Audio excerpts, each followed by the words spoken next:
Alors bonjour Jérémy et bonjour à tous ceux qui nous regardent. Bonjour Harry. Merci d'être avec nous. Mais merci à toi, merci de m'avoir invité. Alors, donc tu es un artiste musicien. Est-ce que tu peux un petit peu nous raconter ton parcours? Oh ben, j'ai un parcours un petit peu atypique. En fait, j'ai commencé à l'âge de 14 ans à chanter dans les églises. En fait, j'ai chanté avec deux copines à moi et on avait décidé de créer un groupe de gospel, mais a cappella. Parce qu'on n'avait pas les moyens d'avoir des musiciens. Et donc, du coup, on chantait dans les églises des chansons telles que Happy Day, May the Lord. D'accord. Et puis, au bout d'un an, on s'est fait virer de l'église, en fait. Tout simplement parce qu'on a décidé de chanter des chansons plus de variété française, ce qui n'a pas beaucoup plu au curé. Et donc, du coup, on s'est mis à faire plus des balles. Et puis, par la suite, mes deux compères ont commencé à faire leurs études. Je me suis retrouvé tout seul sur scène et j'ai comme ça enchaîné les balles et les balles et les balles pendant 11 ans. Et après, je me suis mis à faire mes propres compositions. Je me suis mis à écrire, composer. Et j'ai sorti mon premier album en 2012 qui s'appelait Mélancolique. Et puis, par la suite, en 2015, j'ai réitéré et j'ai sorti Face à toi. D'accord. Donc tu avais un groupe, plutôt un groupe de musique étant plus jeune alors. Oui, enfin, on était plutôt un groupe vocal en fait, qui s'appelait les Crystal Voice. D'accord. Et puis voilà, mais en fait, l'aventure, elle a duré qu'un an avec ces deux filles-là, hein, qui s'appelaient Sabrina Panarello et Salima Cherifi. Et puis voilà, mais vraiment au bout d'un an, là ça va faire 17 ans que je chante, au bout d'un an, je me suis vraiment retrouvé tout seul, quoi. Et j'ai eu la chance d'être repéré par un homme de spectacle qui s'appelle Freddy Ivars, qui travaille beaucoup du côté de Sarreguemines, qui a su un petit peu me briefer, me repérer, m'apprendre un petit peu comment me déplacer sur scène, comment chanter et tout ça. Et donc du coup, ça m'a aidé un petit peu à, à faire quelques concours de chant, à trouver pas mal de dates. Mm. Et donc du coup, ça m'a permis d'évoluer pendant les 15 premières années, au moins les 10-12 premières années, quoi. Et donc du coup, voilà, ça m'a permis d'évoluer et d'apprendre un petit peu le milieu de requin de la musique. Oui, c'est le bon mot. C'est le bon mot. C'est ça. En fait, c'est assez atypique, mais après, j'ai eu la chance de faire aussi des études dans la musique, d'apprendre aussi le classique. J'ai fait de l'opéra, j'ai fait de l'opérette pendant 3 ans. J'ai appris à maîtriser ma voix avec un prof d'opéra. Ah, c'est autre chose que ton registre actuel alors. Oui, voilà. Mais j'ai voulu aussi aller dans d'autres directions. J'ai chanté dans des chorales, après j'ai chanté plus des opéras, des opérettes. Et puis après, je suis revenu vraiment à ce que je voulais faire, c'est-à-dire de la chanson française, plutôt à tendance un peu variété, Mm. ou chanson française, mais au sens entre guillemets noble. Et donc du coup, c'est pour ça que je me suis mis aussi à écrire et composer mon propre style et ma propre musique à moi. D'accord. Donc en fait, c'est ton registre actuel. Je veux dire, on peut dire en fait en quelque sorte que tu as voulu toucher à tout pour te trouver ta place dans le milieu de la musique en fait. Oui, bah, je pense que pour savoir exactement ce qu'on veut faire, le mieux c'est de connaître, entre guillemets, à peu près tout, et ensuite vraiment se diriger vers ce qu'on préfère. Bah, c'est Voilà. comme un voyage, c'est comme quand on fait plusieurs voyages pour connaître vraiment le lieu où on veut vivre, quoi. Exactement, exactement. Voilà. D'accord. Alors maintenant, j'ai des petites questions concernant les scènes. Alors, comment est-ce que tu te prépares avant de monter sur scène? Ah, alors en fait, les quelques secondes avant de monter sur scène, c'est la période où je déteste le plus Le stress? ouais, le fait d'être chanteur. Je déteste ça. En fait, je fais quelque chose qui est très déconseillé par tous les professeurs de chant, c'est-à-dire que j'ai la fâcheuse tendance à allumer une cigarette. Et en fait, généralement, je suis le dernier à monter sur scène. Alors, je m'arrange toujours pour que tous mes musiciens montent sur scène. Et quand il y a un régisseur plateau, je reste à côté de lui, mais moi, je vais toujours un peu dehors, je fume une cigarette. Je me dis, mais qu'est-ce que je fais là? Je pourrais être très bien en train de visiter la ville, en train d'être... voilà, et je suis là, qu'est-ce qui se passe? Pourquoi je suis là? Et puis, au bout d'un moment, à partir du moment où je monte sur scène, et puis les gens applaudissent, ils sont contents, machin, bah, je me dis, en fait, c'est C'est magnifique. la maison, quoi. Et voilà. On est à la maison. Donc voilà, il y a une espèce d'ascenseur émotionnel. Mm. Je déteste, et puis vraiment, je suis le plus heureux du monde. C'est intéressant de savoir parce qu'à chaque fois, je demande aux artistes, mais vous n'avez pas tous la même façon d'appréhender la scène, en fait. Bah, on est tous différents, on est Ouais, tous c'est ça. différents. C'est vraiment intéressant comme question, en fait. Mais j'ai remarqué qu'il y a eu quelques fois où je j'ai pas du tout eu de stress. Je suis arrivé un petit peu à la cool, et ça a été mes pires prestations. Ah ben, tout le monde dit, Ouais. même les grands artistes, hein, quand on n'est pas stressé, c'est que c'est pas bien. Il faut toujours un petit peu de stress. Du bon stress, bien sûr, hein, pas du stress à s'en mordre les doigts ou... Non, ça, je suis pas encore malade, mais par contre, je suis pas loin. Et du coup, comment est-ce que tu qualifies une bonne scène? Alors, une bonne scène, pour moi, c'est vraiment au niveau du public, au niveau de l'ambiance. Il n'y a pas de... Il n'y a pas une bonne scène, ça se définit pas en fonction d'une scène avec 500, 5000 personnes ou quelque chose d'énorme. Je pense que c'est surtout si la salle est attentive, si les gens sont présents, des fois une belle scène, ça peut être avec des surprises ou ne serait-ce qu'un moment de silence, quelque chose de magnifique, un moment suspendu pendant ne serait-ce qu'une petite chanson lente, les gens d'un coup se taisent, écoutent, sont suspendus à vos lèvres, et là c'est quelque chose de magnifique. J'ai eu par exemple, je me suis retrouvé sur un festival une fois où il y avait, je vais faire deux trois chansons. Et juste avant moi, il y avait des danseurs de breakdance. C'est pas pareil. Avant moi, il y avait des rappeurs. Je me suis dit pourquoi on m'a programmé là. Il y a une erreur, c'est pas du tout mon style. Et je me suis mis à chanter une chanson qui s'appelait, je crois que c'était Regardez-moi je parle, qui parle des gens sourds et muets, donc qui est son nouvel album. Et en fait, je me suis retrouvé avec un public en face de moi qui était en jogging, casquette retournée et tout, et d'un coup ils se sont mis à applaudir en plein milieu des chansons, à me demander un rappel, et même des gens qui pleuraient parce qu'ils avaient été très touchés par les chansons et je m'y attendais pas du tout. Et c'est ce côté surprise qui est absolument magnifique. Et des fois on a des surprises qui sont absolument géniales, quoi. C'est vrai que quand on a des gens en face de nous qui sont pas du tout habitués à notre registre, l'effet de les intéresser, ça doit être vraiment... Enfin, ça doit être vraiment... C'est émouvant. Oui, c'est ça. C'est émouvant parce qu'en fait, pour moi, mes chansons, moi quand je chante mes chansons, je me rappelle toujours le moment où je les ai écrits sur mon ordinateur, dans ma petite table de salon, chez moi. Moi, je suis un artisan, hein, donc j'écris comme je les ressens. Mais après, le fait de voir... ça dépend, hein. Des fois je suis une petite 20, 30 personnes ou 100 personnes, mais quand je vois que les gens captent ou comprennent ce que je dis, ou des fois j'ai même des gens qui des fois me croisent dans la rue, ils me disent ah mais cette chanson-là elle m'a parlé parce qu'elle m'a rappelé ma grand-mère et j'aime beaucoup quand tu écris ça, ça me rappelle ça. Ça doit être le mieux, ça. Ça c'est le top. Des fois les gens ils analysent carrément, ils écoutent exactement. J'ai une chanson qui est presque une chanson sketch qui s'appelle Dame Ginette. Et en fait, il y a une personne qui m'a dit une fois, elle m'a dit en fait Dame Ginette c'est la chanson la plus triste de son album. Et j'étais choqué, et j'ai dit pourquoi tu dis ça? Et elle m'a répondu simplement parce que si on écoute bien tout le texte, en fait, sous ces airs de pas y toucher, sous ces airs de chansons drôles, c'est une chanson très pathétique. Et je me suis rendu compte que la personne avait pris le temps d'écouter tout le texte, et d'analyser, de la comprendre et tout. Et je me suis dit, c'est quelque part la plus belle récompense. J'ai pas envie de dire le plus beau des cachets, pas que les gens pensent que j'aime pas être payé, mais non, c'est oui, des plus belles des récompenses. Je comprends. Alors ensuite, concernant ton album Face à toi, qui est le dernier, j'aimerais savoir pourquoi tu as choisi ce titre. Eh ben, en fait, tout simplement parce que d'une, c'était le titre d'une de mes chansons. De deux, parce que je trouvais que ça résumait un petit peu l'ensemble des chansons. Sur l'album Face à toi, c'est des chansons un peu plus personnelles. Après, c'est des chansons, je dis toujours, elles sont inspirées de la vie réelle. C'est pas ma vie personnelle. Ça aurait été très impudique de faire des chansons en parlant que de ma vie. Enfin, c'est pas quelque chose que j'ai l'habitude de faire. Ça aurait été me mettre à nu complètement face aux gens. Je suis quelqu'un de plutôt pudique. Mais par contre, c'est inspiré. Mais après, voilà, on a tous vécu des histoires d'amour. On a tous vécu des séparations. Et on a tous dans notre entourage des gens qui sont devenus pères, des gens qui sont devenus mères. Donc voilà, donc c'est inspiré de la vie réelle.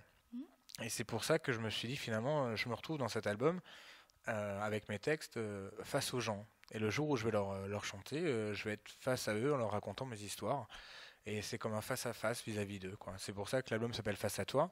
Et c'est pour ça que la pochette, en fait, c'est un test de psy, en fait. C'est une pochette, vous savez, la fameuse pochette des taches d'encre. D'accord. Voilà. Oui, d'accord.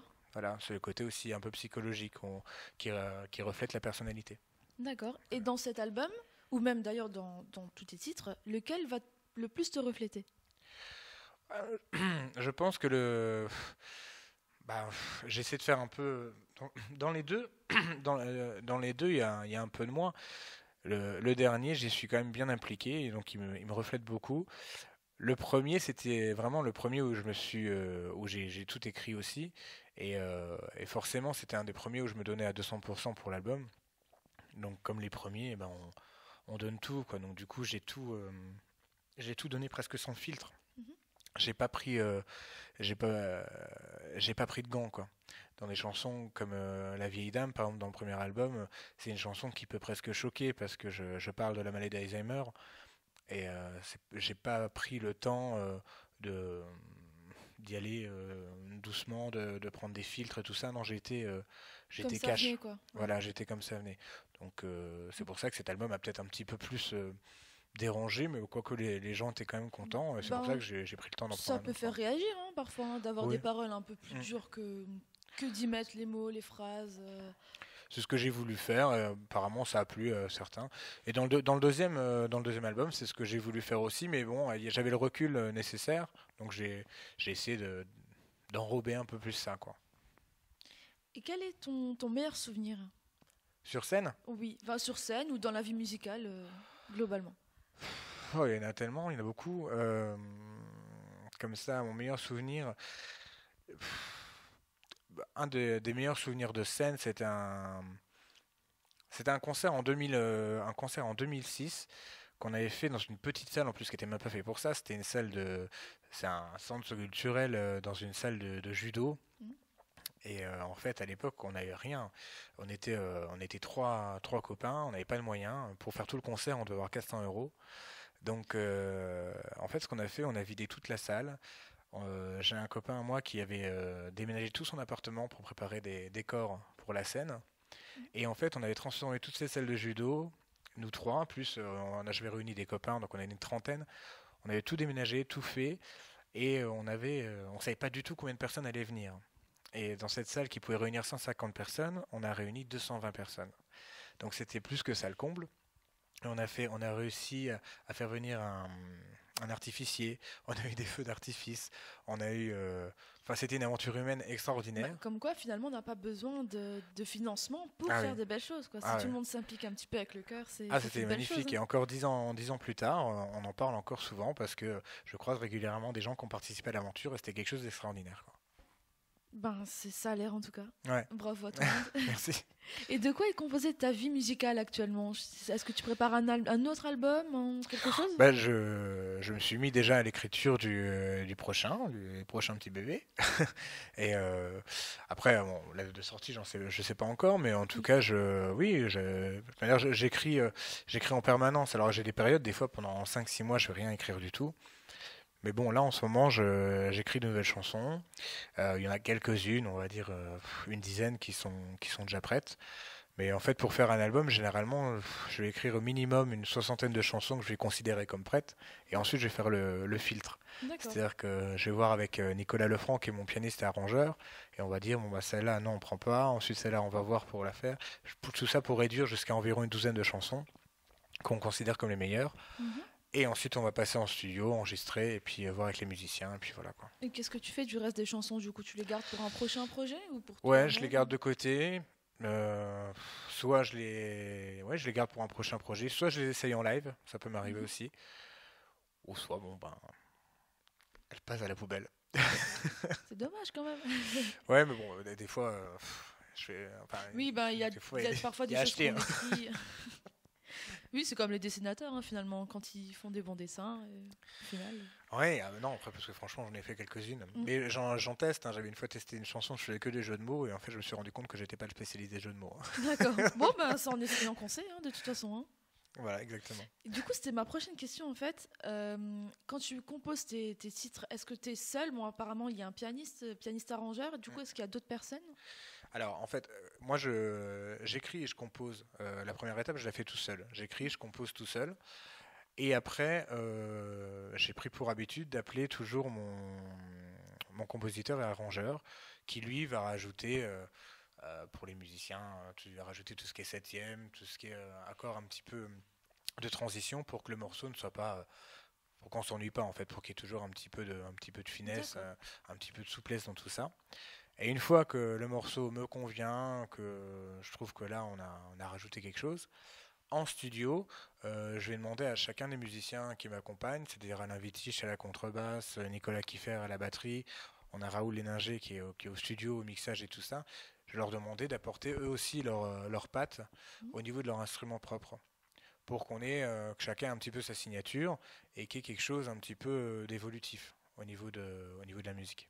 Et puis tout le monde rapporte un petit peu son domaine musical, parce Voilà. que peut-être que vous n'avez pas le même. Bah non, pas du Ça tout. peut être vachement intéressant, c'est ça? J'ai des musiciens, Nicolas et Alain, à eux deux, ils ont une vingtaine, une trentaine de groupes, ils jouent dans une vingtaine, une trentaine de groupes différents. Donc ils sont tous les deux profs, ils connaissent la musique par cœur, et donc du coup quand ils entendent une musique, eh ben, ça leur inspire peut-être autre chose, et donc du coup ils ont envie d'apporter autre chose. Moi je la vois d'une telle manière, eux ils la voient d'une autre manière, quoi. C'est ça.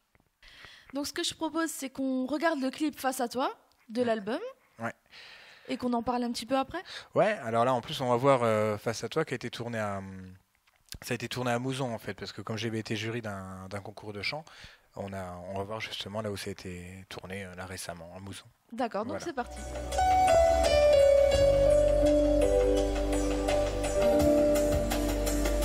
Les yeux dans tes yeux, ma main caresse tes cheveux, je me sens tout petit, face à toi Émilie, tant de questions se posent, c'est à peine si j'ose te laisser t'endormir, et tu me fais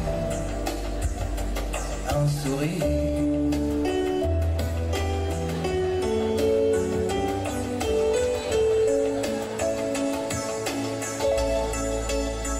J'ai attendu longtemps que tu me viennes, mon enfant. Je me sentais figurant face aux douleurs de maman. Quand je vois ton petit corps étendu là qui dort, imagine comme je suis fier d'être ton père.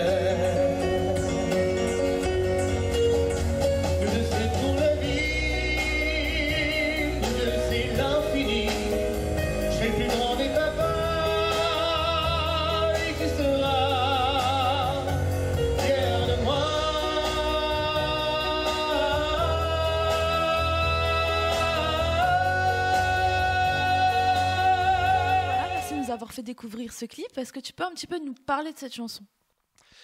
Alors en fait cette chanson elle est née tout simplement parce que j'ai mon meilleur ami en fait qui est devenu papa il y a à l'époque de la chanson, il y avait quelques mois avant la chanson, ou l'écriture de la chanson, et j'ai été surpris par sa sensibilité en fait. Il est devenu ouais, très touché par le fait d'être père et aussi par le fait finalement d'être complètement témoin par rapport à sa femme, parce que pendant les 9 mois de grossesse, il pouvait rien faire, juste aider sa femme comme il pouvait, la regarder. Et donc du coup, c'est pour ça que j'ai écrit cette chanson Face à toi, où je me dis que finalement pendant les 9 mois, ben voilà, il peut que regarder, être témoin de ça. Et en fait, la chanson Face à toi décrit simplement le premier jour où il découvre sa fille, qui s'appelle Émilie dans la chanson, et où il est ébahi, et il dit carrément que finalement il va découvrir la vie avec elle, quoi, il va grandir avec elle, parce que finalement, avant il avait peut-être une vie de quelqu'un qui s'amuse, qui va boire un coup de temps en temps, et d'un coup il découvre qu'il y a d'autres choses essentielles, et qu'il a envie de grandir et d'apprendre la vie avec elle aussi, de vivre pour une fois pour quelqu'un d'autre. Oui, c'est une vie différente. Voilà. Et, voilà l'histoire de Face à toi.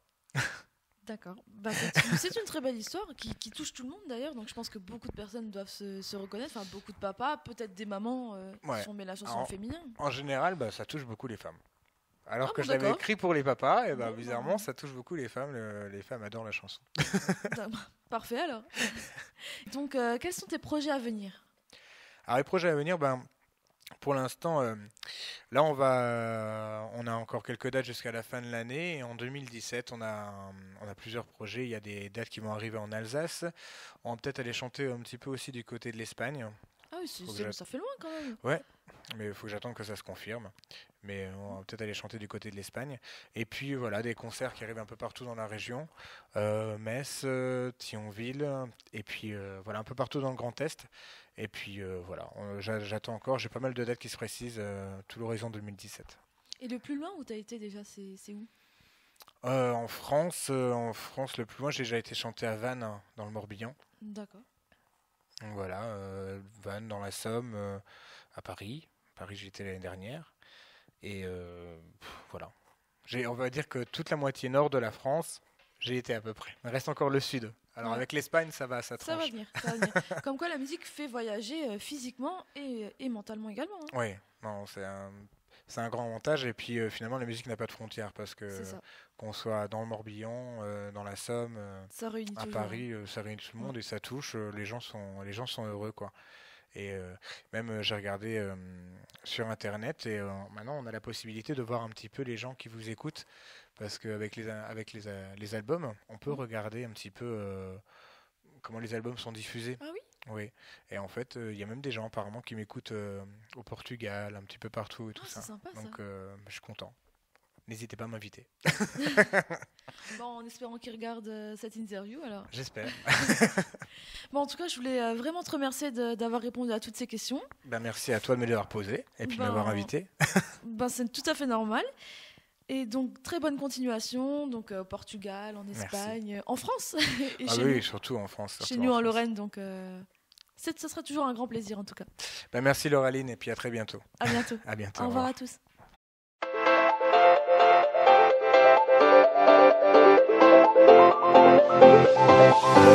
Thank you.